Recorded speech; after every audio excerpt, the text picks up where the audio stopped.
Pasižiūrėkime, kaip patogiai ir efektyviai galima valdyti darbuotojo tikslus su metinio veiklos pokalbio sistema.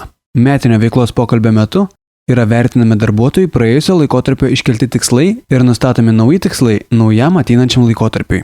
Pasižiūrėkime, kaip metinio vertinimo pokalbio programoje yra įvertinami konkretaus darbuotojo praėjusio laikotarpio tikslai.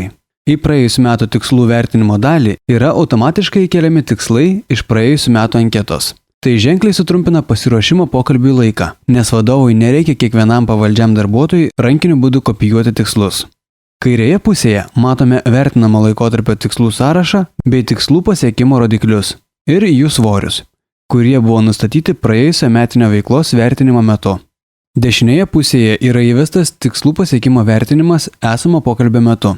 Vadovas įvertina, kaip darbuotojai sekėsi pasiekti nustatytus tikslus praėjusiame laikotarpyje. Šioje vietoje matome kiekvieno tikslo vertinimą bei komentarą.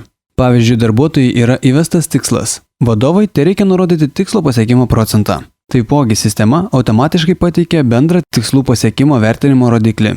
Taip pat šioje dalyje pateikiamas grafikas, parodantis kompetencijų pokyčio įtaką tikslų siekimui, kuris leidžia vadovui atkreipti dėmesį į galimus dėsningumus bei kuriais remiantis vadovas vertina darbuotoją. Pagal darbuotojo veiklos rezultatus automatiškai yra sugeneruojamas ir pateikiamas grafikas, kuriame atvaizduojamas darbuotojų kompetencijų pokytis ir tikslų pasiekimo procentas. Tai yra puikia galimybė vadovui, turint tokią informaciją, atkreipti dėmesį į darbuotojų priskirtas kompetencijas bei iškeltus tikslus. Gal turimos darbuotojo kompetencijos yra netinkamos iškeltiems tikslams pasiekti.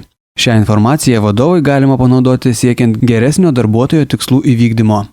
Įvertinę praėjusio laikotarpio tikslus, pasižiūrėkime, kaip metinio veiklos pokalbio programoje valdomi darbuotojo tikslai ateinančiam laikotarpiui.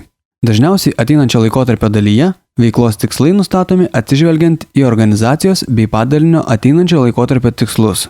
Metinio veiklos pokalbio programoje darbuotojo tikslus galima susijęti su organizacijos tikslais. Šioje dalyje galima kopijuoti tikslus iš darbuotojo praėjusio laikotarpio vertinimo dalies. Tai labai patogu, kai darbuotojų tikslai yra formuojami ir galioja kelis metus. Jų nereikia pakartotinai vesti, o tai sutaupo laiko vadovui. Taip pat išėjus darbuotojui iš įmonės galima priskirti jo tikslus kitiems darbuotojams.